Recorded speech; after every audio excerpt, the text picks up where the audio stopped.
Hi everybody, happy Friday. This is Carolina from the Oak Bluffs Public Library, and this is Cooking with Carolina Live. We do this every Friday. So today I'm going to get my apron, and today we are going to make chicken piccata. Chicken piccata is one of my favorite dishes. My mom used to make it and I really liked it. I'm a big fan of capers. Some people don't like capers, but I happen to like them quite a bit. So, we are going to get started. Let me go grab the chicken out of the refrigerator. I didn't want to leave that out for any amount of time. So I'm going to grab that and be right back.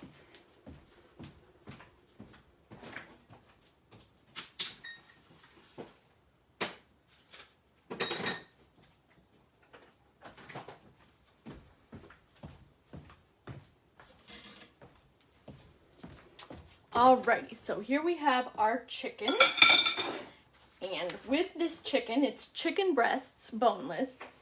What we are going to do, this is actually a really fun recipe to make, and it's a good way to get out aggression, because we're going to pound these suckers till they're good and thin.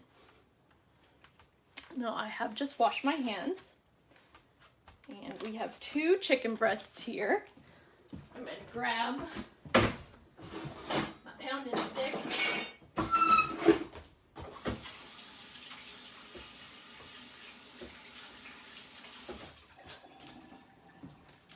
So I have always used a rolling pin for pounding. If you have a meat tenderizer, you could certainly use that. I always seem to be able to find the rolling pin faster, so that works. You could even use a can if you don't have a rolling pin. And you do want to cover the chicken with some plastic wrap to avoid splatter. Now, another way you could do this if you don't want to beat something, which how could you not? You could also thinly slice the breasts. Actually, we're going to do these one at a time. Put this guy aside for later. Okay, so you could also take the breast and thinly slice it halfways. So, let's beat this sucker.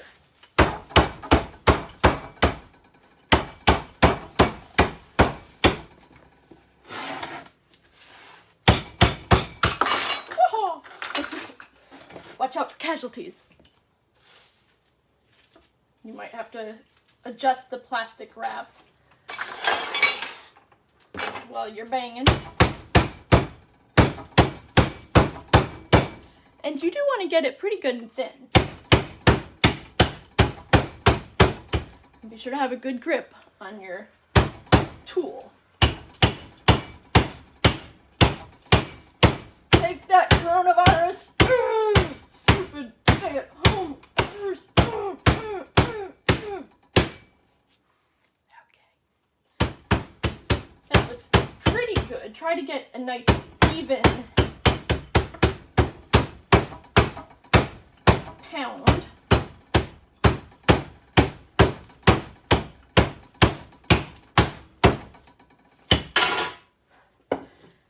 All right, very good. That looks great. We'll just put this one aside on a plate.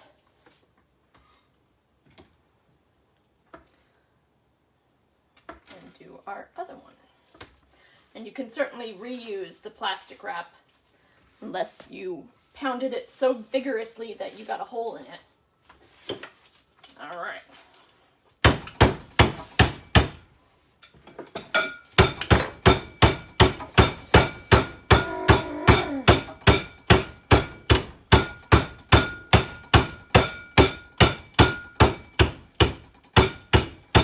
Now don't pound it so thin that you actually split the chicken apart. Don't get too crazy now.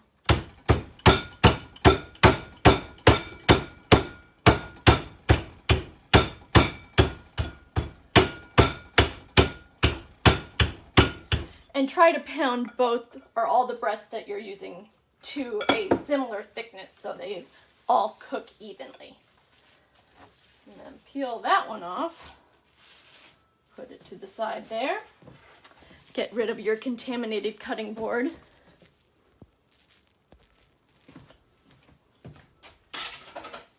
Wash up again.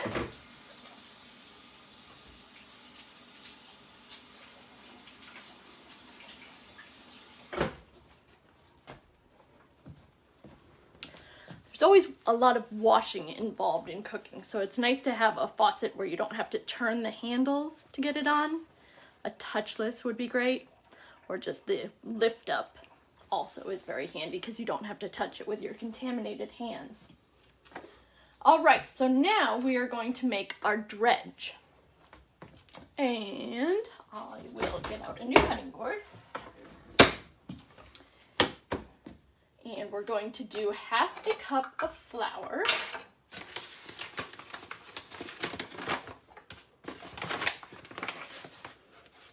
And this is just an all-purpose unbleached flour.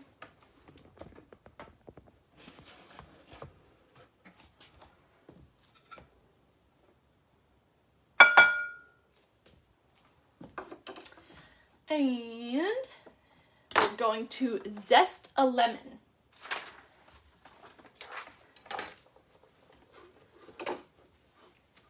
So here I have my handy dandy zester, and we'll take that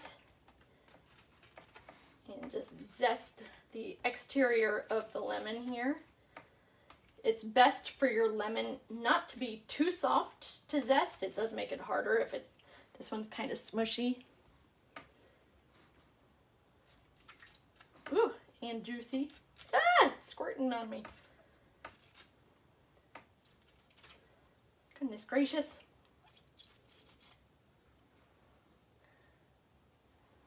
Okay, we just need the zest of 1 lemon. And that's going to be good enough because that's all I seem to be able to get out of that one. And that'll just add a little extra flavor. All right, now we want salt and pepper.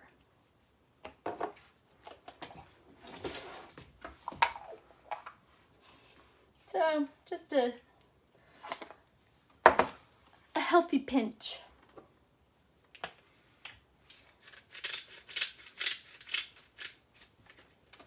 And as much pepper as you like. I wouldn't go too heavy. And now we'll just mix this together.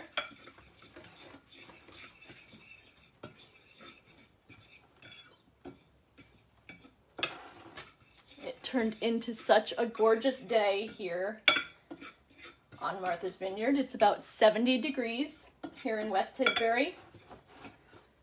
It is really beautiful out. So much so that I thought about postponing the cooking till later today, but I figured I better just go ahead and do it at normally scheduled time.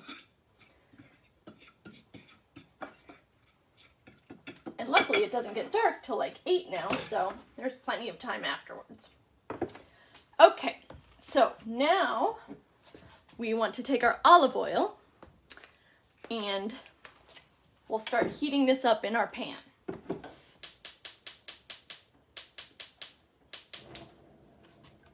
Over about a medium high. And not too much olive oil, you just want to coat the bottom of your pan. And grab a pair of tongs, you'll need those to flip your chicken. Now for this, since I'm using a cast iron pan, I can use my metal tongs, which I like. They're better grabbers than the silicone ones.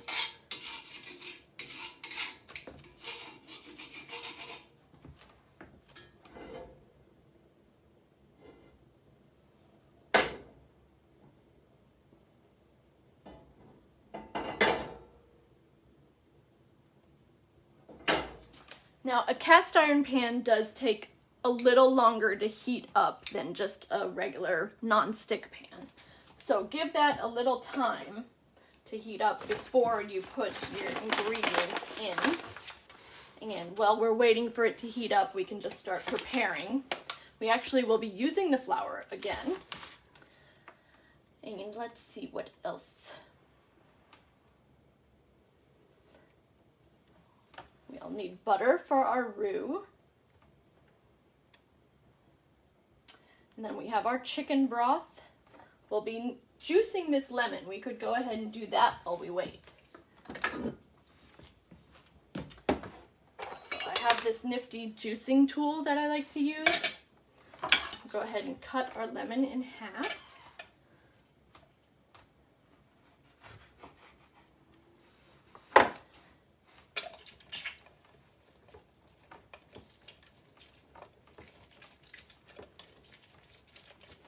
This is a nice juicy lemon.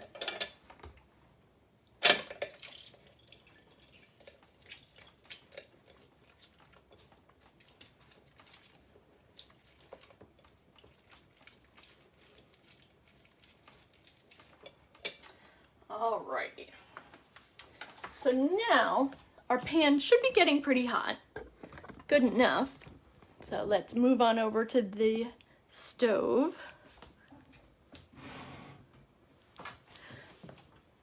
And can you still see over here?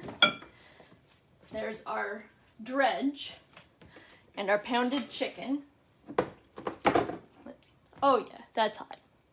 So now we'll take our chicken and we'll dredge it in the flour mixture. So just kind of push it in the flour mixture, get it coated on both sides.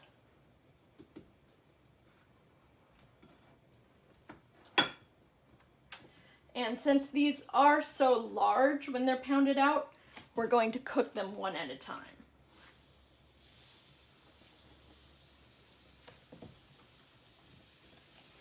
You can put your other chicken in the mixture and dispose of your contaminated plate.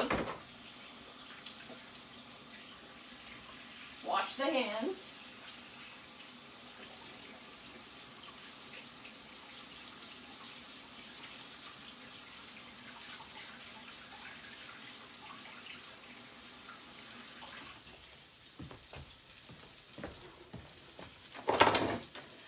Now, because these chicken breasts have been pounded so thinly, they won't take a long time to cook.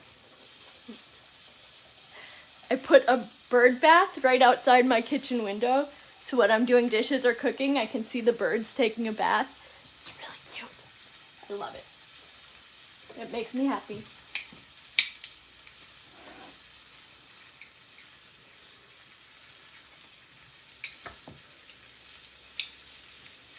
So we'll give that time to cook, and we can dredge our other chicken breasts over here in the flour. Turn this. Don't want to cook that too high and have it get too dark or burn. Never that.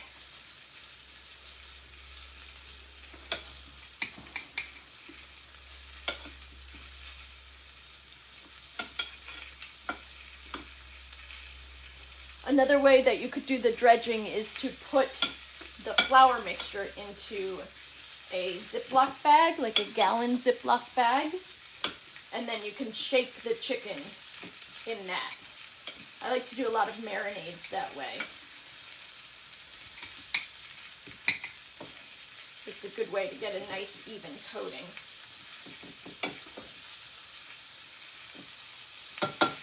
Okay, we're looking pretty good here. You'll want to flip the chicken when it's just over halfway cooked on the one side. We're getting there. And you can see how the chicken is contracting while it cooks. So that's why you really want to pound that out as thin as you possibly can without shredding it.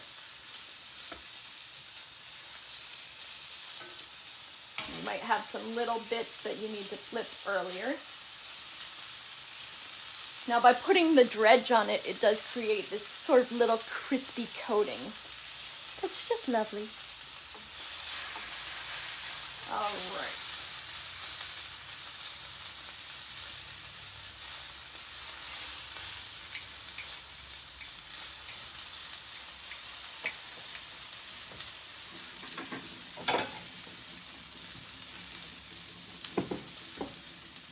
have a plate for when it's done.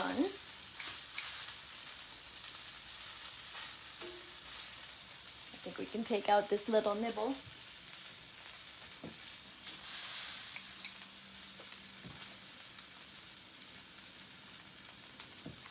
Now this chicken is going to cook just a little bit longer later in the recipe, so it doesn't have to be super well done at this point, but you do want to have it most of the way cooked.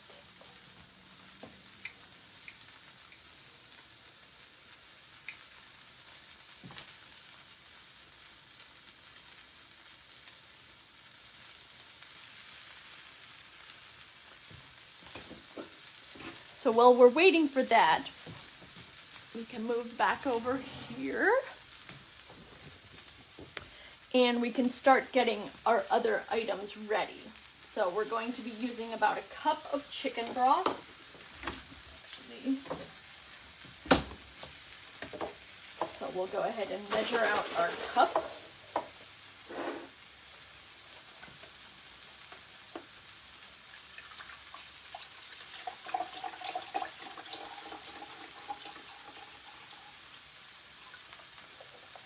Go.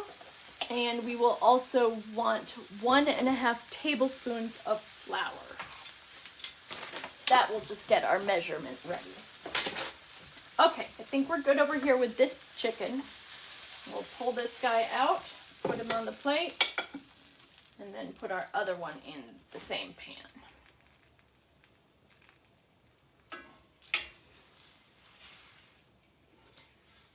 Ooh, it smells a little like Chinese food. Remember Chinese food? Someday we'll eat that again.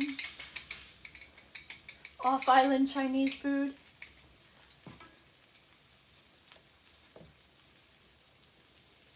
I actually have yet to find a really decent Chinese food place anywhere around the Cape.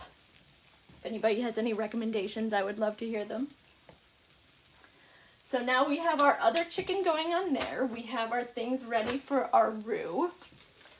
And let's get a whisk because we will need to whisk our roux.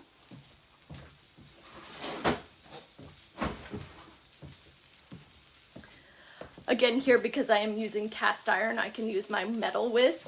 If you're using a non-stick pan, you do not want to use metal on it. So you would have to have a silicone whisk.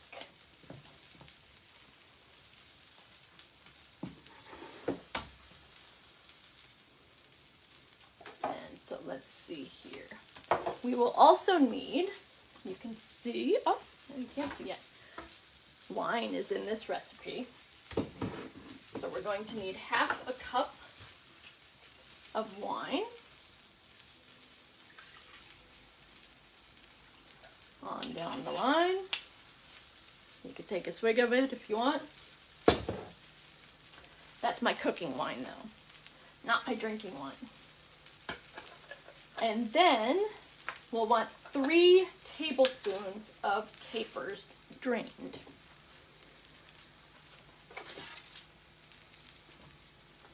So that of course is not a very precise measurement, or it doesn't need to be a precise measurement. So I'm just going to do about that.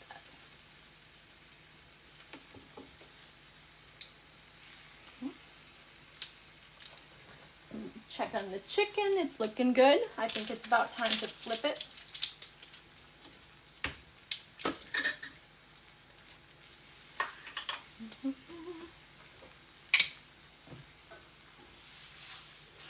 Oh yeah.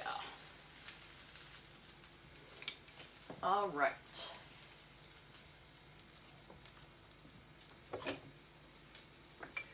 Let's see, I think I'll get a little fork.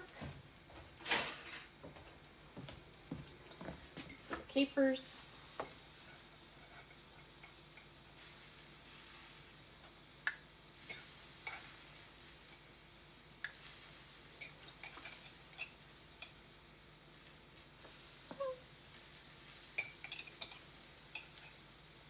Now, of course, you can kind of do your capers to taste. If you don't like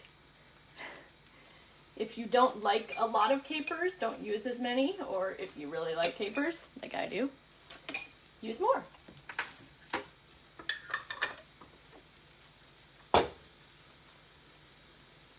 All right, so we are doing pretty well on our chicken over here. I would say it's probably about done.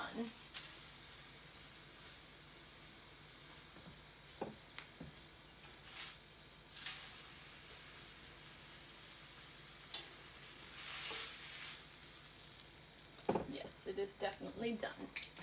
Okay, now, in the same pan, we're going to melt a 1/4 cup of butter, which is about half a stick. And turn your pan down low for this. You don't want to burn your butter.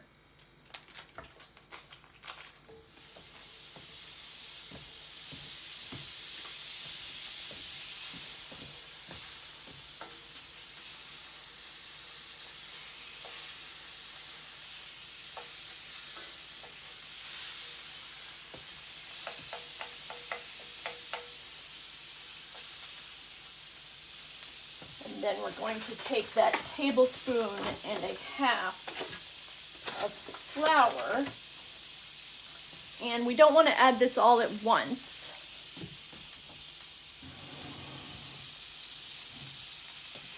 We're going to whisk it in. See, the pan even a little hot. Hot pan, hot pan. I still am not 100% confident cooking with a cast iron pan. I didn't grow up using cast iron pans.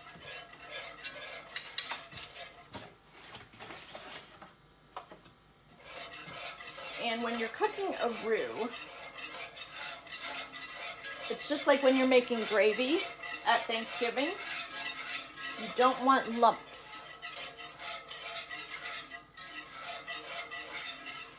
So you want to add the flour slowly and continuously whisk.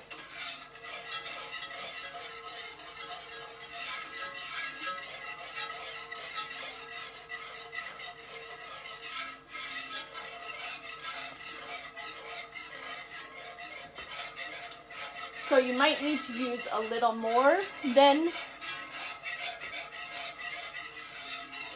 the amount of flour it says, just to get your thickening going.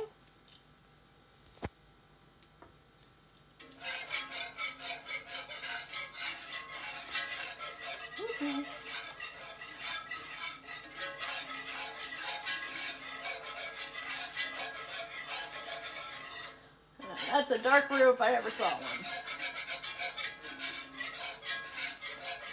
So we'll cook this just for about 1 to 2 minutes.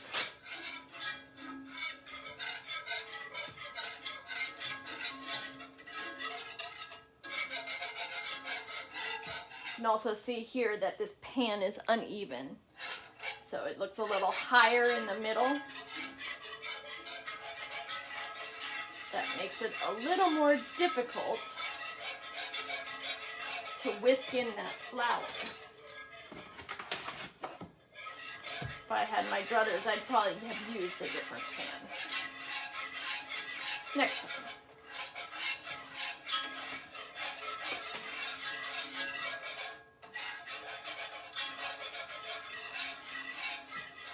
All right, now we will add slowly. I think I'll add more flour. This is just not getting very thick of a roux.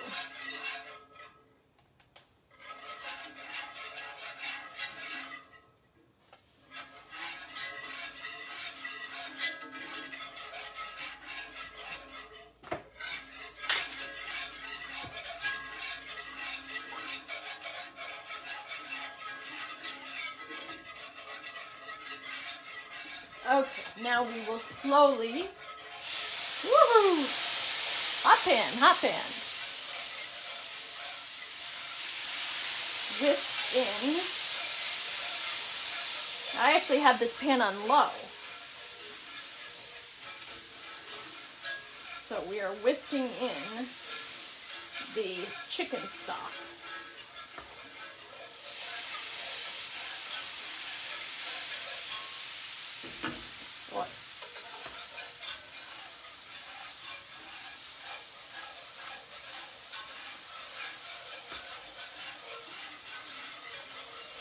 here's where you really want to continue that whisking all the while. We're getting a nice thickness going now, because this is where the lumps can really start creeping in. So just like we're basically making a gravy here.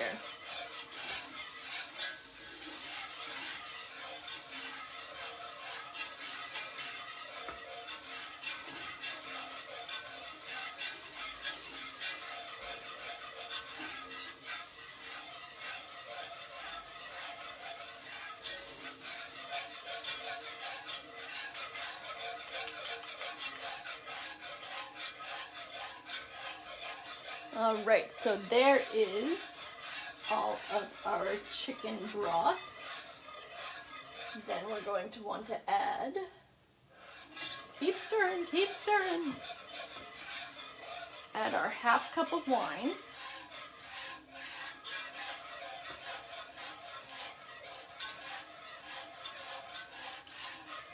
Which is a good amount of wine.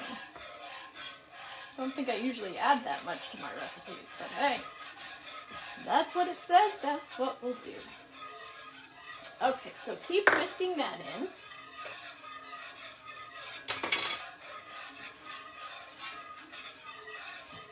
Then we'll add our lemon juice. And that was a good lemon. I probably got at least 2 tablespoons out of that. It'll be nice and lemony, which is how I like it. And then we'll add our capers, about 3 tablespoons or so.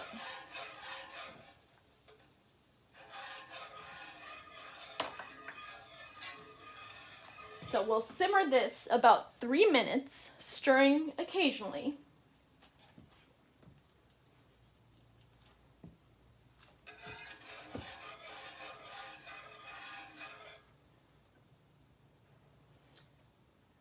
And now, since all those additions, it's cooled off a little bit, so we'll turn it up just a tiny bit so we get a simmer going.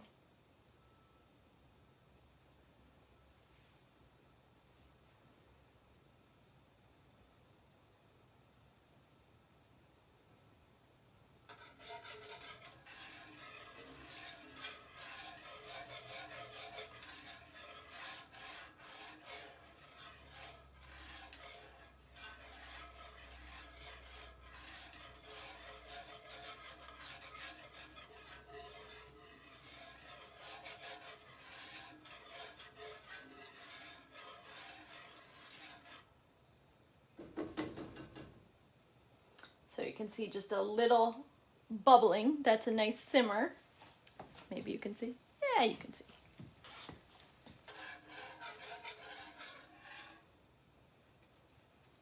It's not a very thick sauce.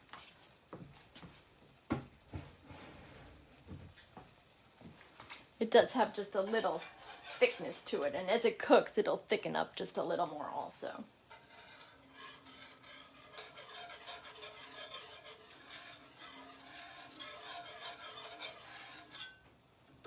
But the wine and the lemon juice really thinned it out.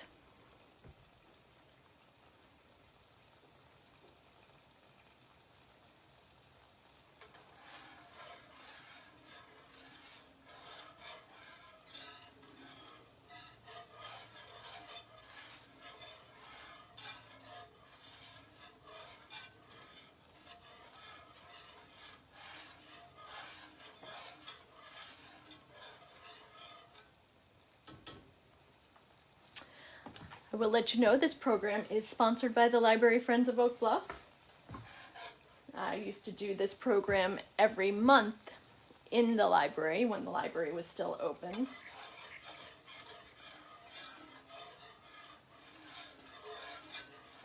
And now I'm doing it every week from home.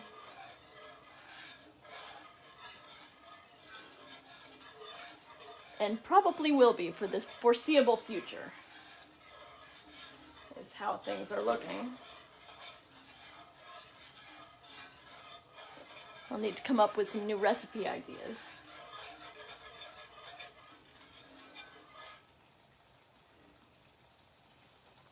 So we've been cooking just about 3 minutes here.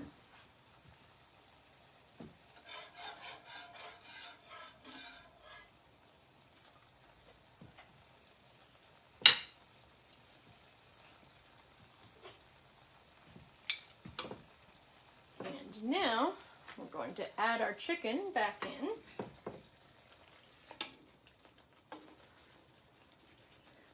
Oh yeah. Ooh, it looks so good. All right, and that, let's get this little tidbit. That's going to cook about another 3 minutes.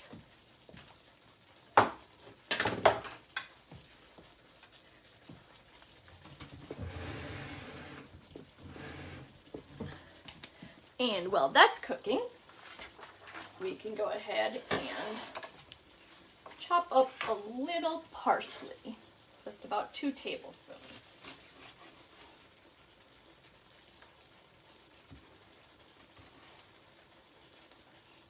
Try to pick the big stems out.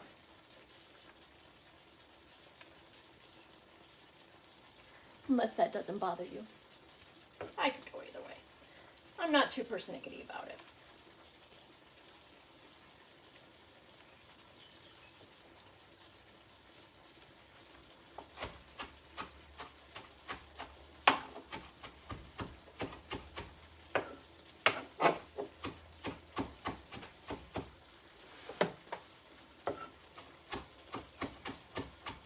So be sure to check out our library events page on Facebook to check out all the other events we have upcoming. We've got some good stuff. We have a book club next week. Oh, we're making face masks. That should be a lot of fun. We're making face masks with bananas, which apparently is very good for your skin. And then we'll also be making a brown sugar scrub with pumpkin, which is also very good for your skin. So you can have a little self-care. That's on Tuesday. We'll have a book club on Thursday. More cooking with Carolina on Friday.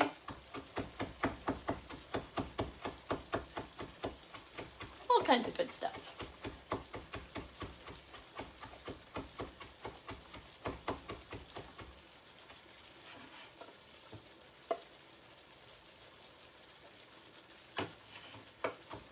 And you do want to mince your parsley. So chop, chop, chop.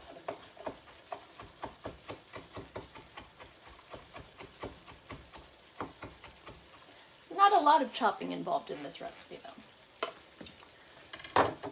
And we're looking good over here. I'll flip the chicken over once more, just to get both sides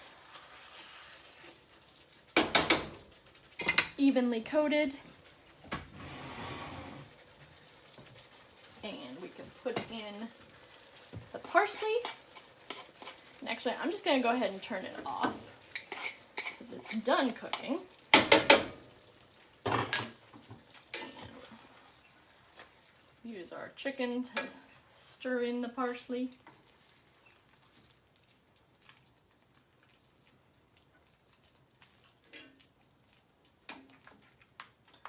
Whew, it is warm today. I like it. Of course, I'm also over a hot stove.